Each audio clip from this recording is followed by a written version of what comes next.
Started now. We are going to be recording this on video and audio as well. This is definitely going to be something you want to share with your team.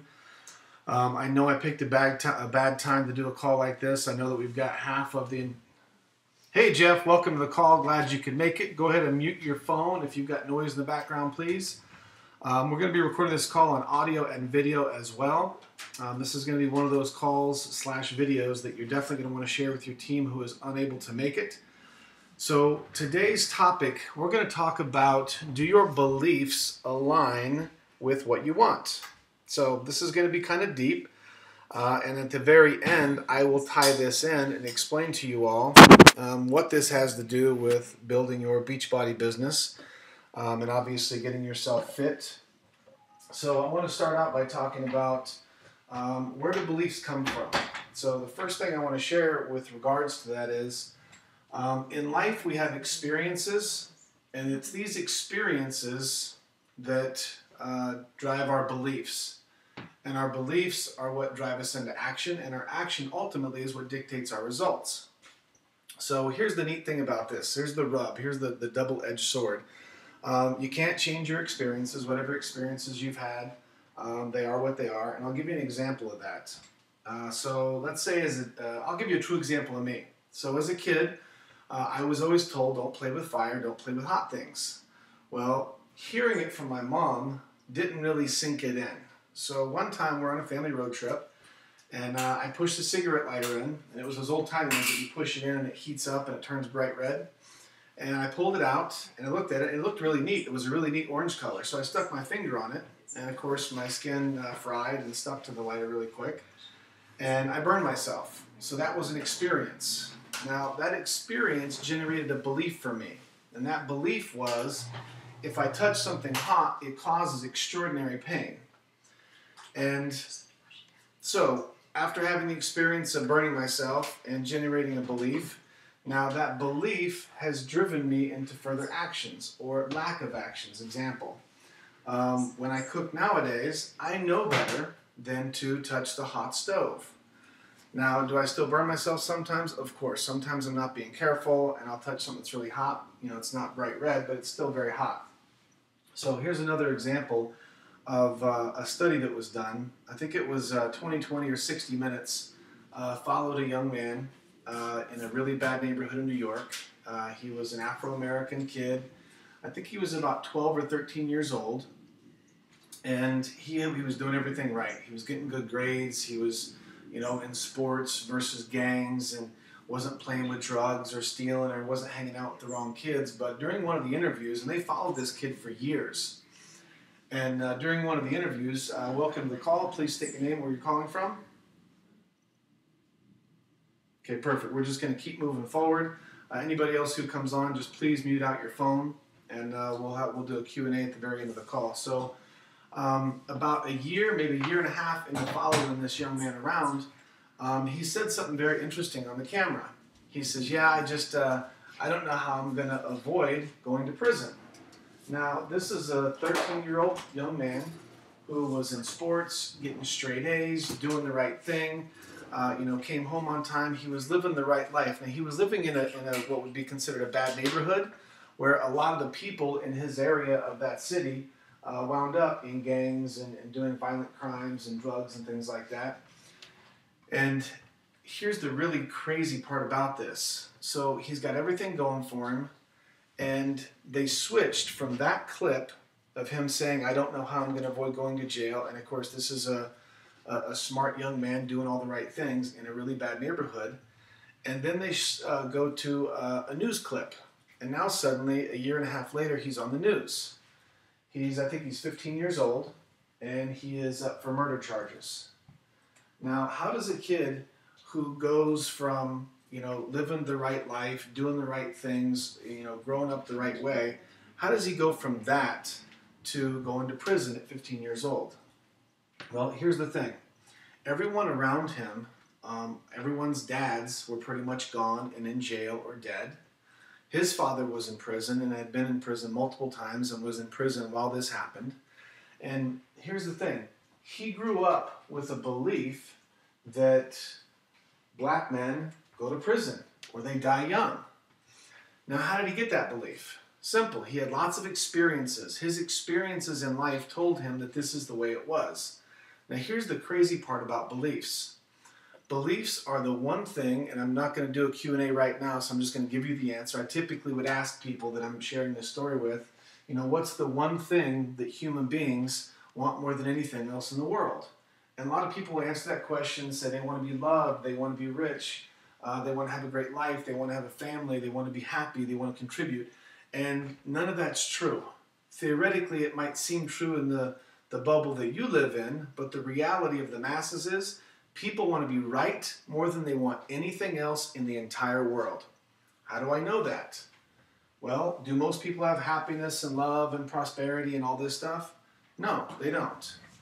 So what is it that people want to be right about the most? This is where things get sticky, and this is where you might actually get upset with me while you're listening to this, but this is just the truth. So, you know, if you start to have your body tense up and tell you that's not me or you don't like what I'm saying, I just want you to take a look at that.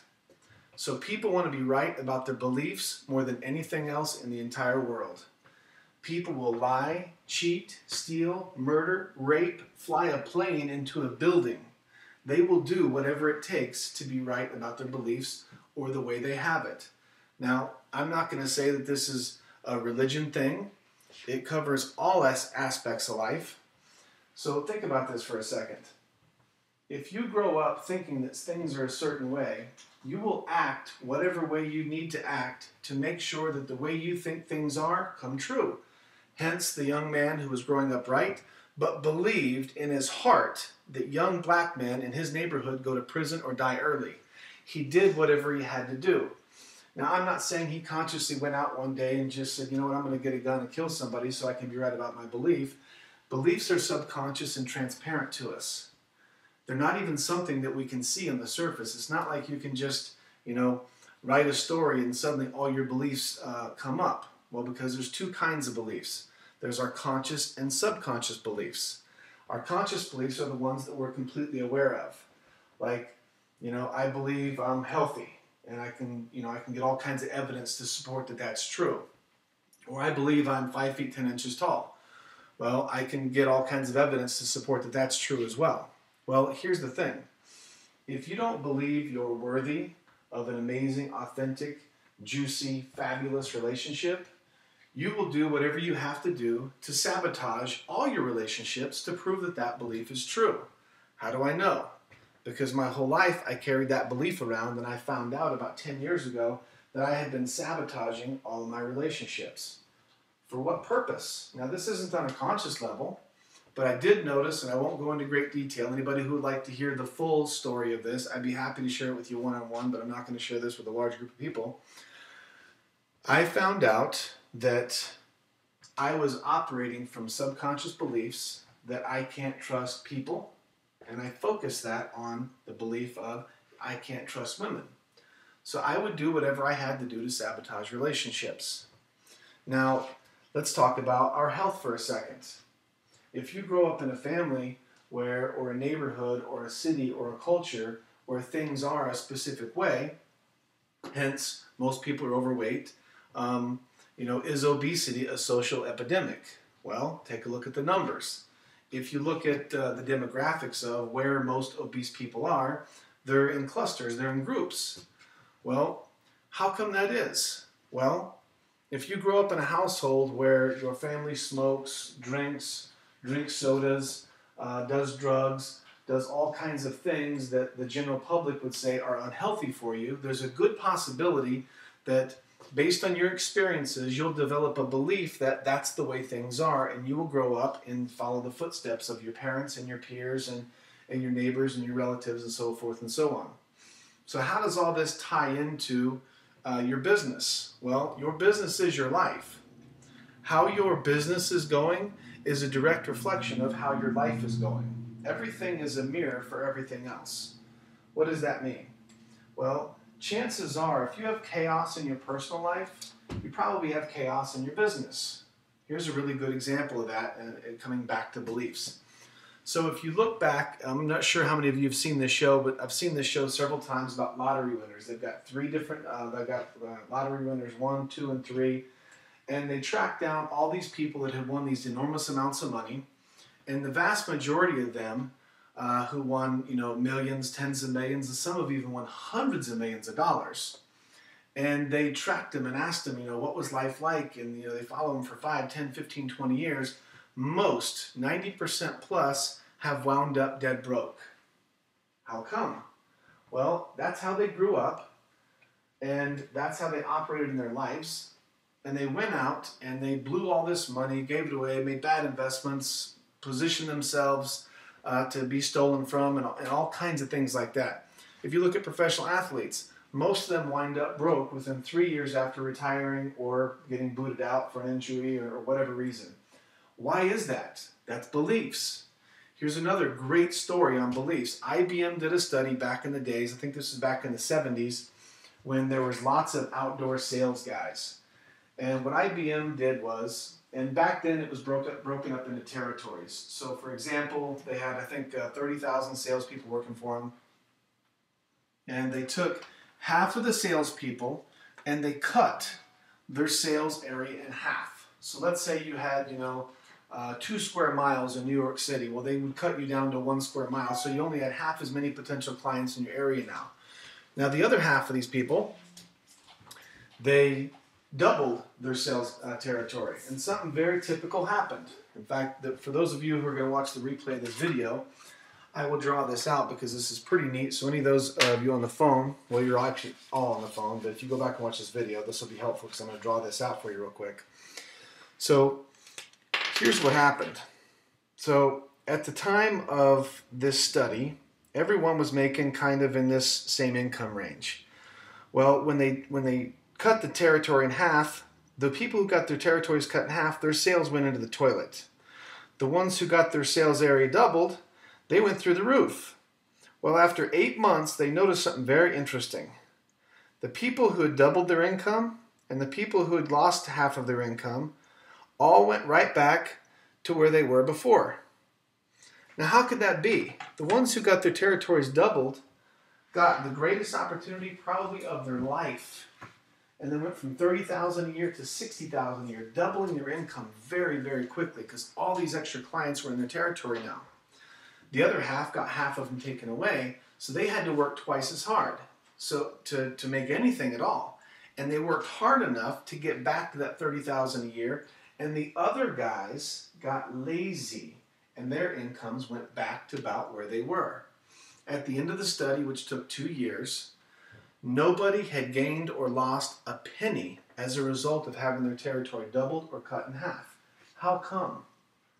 They were all back to about making $30,000 a year. How can that be? Simple. They were $30,000 a year people, meaning their belief system said, I'm worth $30,000 a year.